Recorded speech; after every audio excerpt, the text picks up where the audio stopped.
여러분은 과거의 부모님을 보면서 나도 저렇게 살아야지 생각하셨나요? 아니면 저렇게는 살지 말아야지 생각하셨나요? 미성년자 시절 나에게 가장 많은 영향을 주는 사람은 부모님입니다. 학교 진학 여부부터 학과 선택, 사회생활을 한다면 어떤 일을 할 것인지 등 성인이 되기 전에 삶의 방향성을 선택하는 첫 단계에서 부모님에 대한 나의 생각이 선택의 기반을 만듭니다. 그렇게 성인이 되고 나면 여러 사회생활을 통해 겪는 경험, 만나는 사람들에 의해 원하는 삶이 그려지게 됩니다. 저 사람처럼 되고 싶다, 돈을 많이 벌고 싶다, 가정을 꾸리고 싶다 등 각자의 방향성이 뚜렷해집니다. 그렇게 저마다 인생의 운전대를 잡고 삶을 살아가게 됩니다. 그렇게 나이가 들고 사회생활 경험도 많아지고 본인 외에도 챙겨야 할 게 많아지기 시작하면 내가 동경하고 꿈꿨던 삶을 계속 소망하기보다는 적당히 타협하게 됩니다.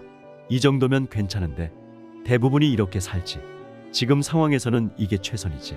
그러다 보면 어렸을 때 꿈꿨던 삶과는 조금 멀어진 내 모습에 씁쓸해하기도 합니다. 그렇다면 앞으로의 삶은 어떨까요? 5년 후에 나는 지금 삶에 만족할까요? 10년 후에 나는 어떻게 살고 있을까요? 우리가 미래로 타임머신을 타고 가는 것이 아닌 이상 나의 미래를 완벽하게 예측할 수는 없습니다. 그러나 여태까지의 삶이 그랬던 것처럼 우리는 삶에 영향을 주는 것들에 대해 알 수 있습니다. 그것은 바로 사람입니다. 어릴 때는 부모님, 성인이 되고 나서는 친구들, 사회생활을 하며 만나는 직장 동료 혹은 배우자입니다. 사람은 주변 사람에게 영향을 정말 많이 받습니다. 공감하지 않으시나요? 금묵자흑이라는 말도 있듯이 좋은 영향이든 나쁜 영향이든 서로가 서로를 닮아갑니다. 주변에 술을 좋아하는 친구들이 많으면 본인도 술을 자주 마시게 되고 활동적인 것을 좋아하는 사람들이 많으면 나도 덩달아 활동적인 여가 생활을 보내게 됩니다. 미국의 사업가 된 페냐는 말했습니다. 당신의 친구 3명만 보여주세요. 당신의 미래를 알려드리겠습니다. 여러분도 본인과 가장 시간을 많이 보내는 사람 3명을 생각해보세요. 그리고 그들의 삶을 떠올려보세요. 만약 그 삶이 내 미래의 삶이라면 만족하시나요? 혹은 불만족하시나요? 만족스럽지 않다. 삶을 바꿔보고 싶다 라고 생각이 드셨다면 지금부터 나와 평소에 자주 어울리는 사람을 바꿔야 합니다. 인간이 가지는 욕망의 크기는 상대적이고 나보다 높은 수준의 관점을 가지고 있는 사람과 어울려야 그 사람의 생각, 행동, 좋은 가치관 등을 배우며 자신도 모르는 사이에 마인드가 달라집니다.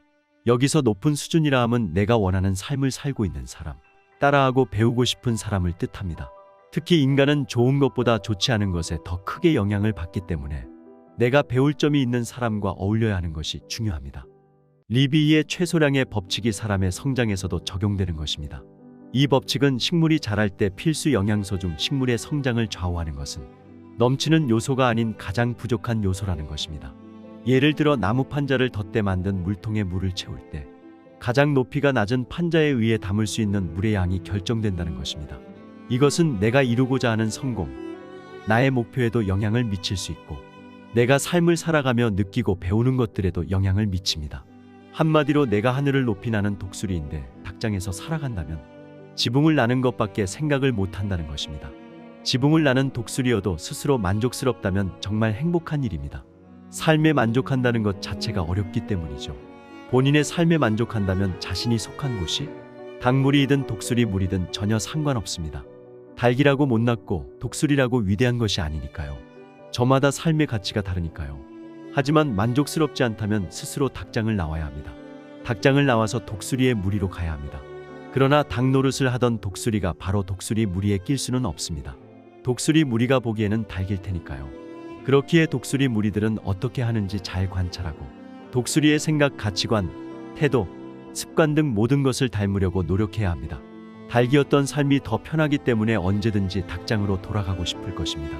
닭장 속에 가면 내가 제일 지붕을 잘 날 수 있으니까요. 때때로 닭장에서 친하게 지내던 친구들이 걱정하기도 하고 더 나아가 비난하기도 할 것입니다. 너무 무리한 생각 아니야? 그렇게 날다가 다치면 어쩌려고 그래? 그렇게 높은 곳을 날겠다고? 떨어져서 죽지나 않으면 다행이지.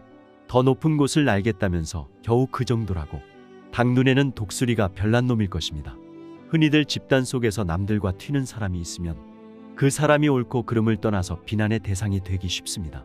그렇기에 사람들은 사회에서 튀지 않기 위해 본인의 개성을 숨기고 살아가기도 합니다. 그리고 본인도 스스로를 의심하게 될 것입니다. 이 길은 위험하다는데 이렇게 해서 잘 되면 다 잘 됐겠다. 돈이 있어서 가능했네. 인맥이 있어서 가능했네. 당연합니다. 인간의 뇌는 선사시대 때부터 있었던 기관으로 현대시대에 꼭 들어맞게 진화하지는 않았습니다. 그렇기에 익숙한 길을 벗어나 낯선 길을 가려고 하면 본능적으로 위험을 감지하게 되는 것입니다. 선사시대 때는 익숙한 것만 해야 하는 게 생존의 최고 비법이었지만 현대 사회는 다릅니다. 남들과 다른 길을 간다고 해서 야생동물을 만나 죽임을 당하거나 불을 못 피워 얼어 죽는 일은 없습니다. 그렇기에 나의 불안함을 잘 억제하면서 독수리 무리에 합류할 수 있도록 끊임없이 노력해야 합니다. 내 미래를 바꾸고 싶다면 감수해야 합니다. 내 미래 모습이 회사를 다니지 않고 부동산 소득으로 지내는 사람이라면 건물을 여러 채 가지고 있는 사람들과 어울려야 합니다. 큰 사업을 하고 싶은 사람이라면 회사 대표들과 어울려야 합니다. 돈이나 직위 같은 것보다 건강하고 내면이 성숙한 삶을 살고 싶다면 운동과 명상을 좋아하는 사람들과 어울려야 합니다. 당장 내 목표치에 있는 사람들과는 어울릴 수 없을 것입니다. 그러면 지금 당장 할 수 있는 내 목표를 향한 실천부터 시작해야 합니다. 부동산 스터디에 들어간다거나 창업센터에서 멘토링을 받는다거나 운동 모임에 들어간다거나 내가 원하는 삶에 가까워지는 방향으로 나아가야 합니다. 그러다 보면 같은 목표로 나아갈 사람들을 만날 수 있고 내가 목표로 하는 삶을 살고 있는 사람을 만나게 될 수도 있고 결국 내가 목표치에 도달할 수 있습니다. 당장의 날개짓이 겨우 지붕에서 나는 수준일지라도 계속 반복하다 보면 저 멀리 산을 날고 바다를 건널 수 있습니다. 그렇기에 나의 노력을 무시하고 비웃는 사람들이 있다면 그런 부정적인 시선에 휩쓸리지 말고 나의 길을 개척하세요. 왜냐하면 당신은 미래를 바꾸기로 결심한 사람이기 때문입니다. 내 미래가 만족스럽지 않을 것 같아서 본인의 미래를 바꾸기 위해 결심하신 분들은 아주 희망적인 사람입니다. 그 결심은 본인의 부족한 점을 인정하고 정정당당하게 인생을 맞서는 용기 있는 사람이라는 증거입니다. 이 결심은 나이를 불문하고 유효합니다. 어찌됐든 나의 삶이 지금과는 다른 모습이면 좋겠고 오늘보다 내일이 내일보다 모레가 나의 원하는 삶과 더 가까워지길 바라는 희망적인 결심입니다. 지금은 늦었다고 주저하지 마세요. 본인에게 한계를 정해두지 마세요. 30살 때 힘들면 40살 때는 행복한 삶을 살 수 있고 50살 때 불만족스러우면 60살 때는 만족스러운 삶을 살면 됩니다. 어찌됐든 우리에게 내일이 있다고 믿고 좀 더 희망적인 마음으로 살아간다면 내 삶은 점점 더 나아질 것입니다. 시니어스는 구독자 여러분들이 즐거운 오늘을 보낼 수 있길, 내일은 더 즐겁게 보낼 수 있길 응원합니다. 시니어 삶에 도움되는 가치관을 전달하는 시니어스가 되겠습니다. 감사합니다.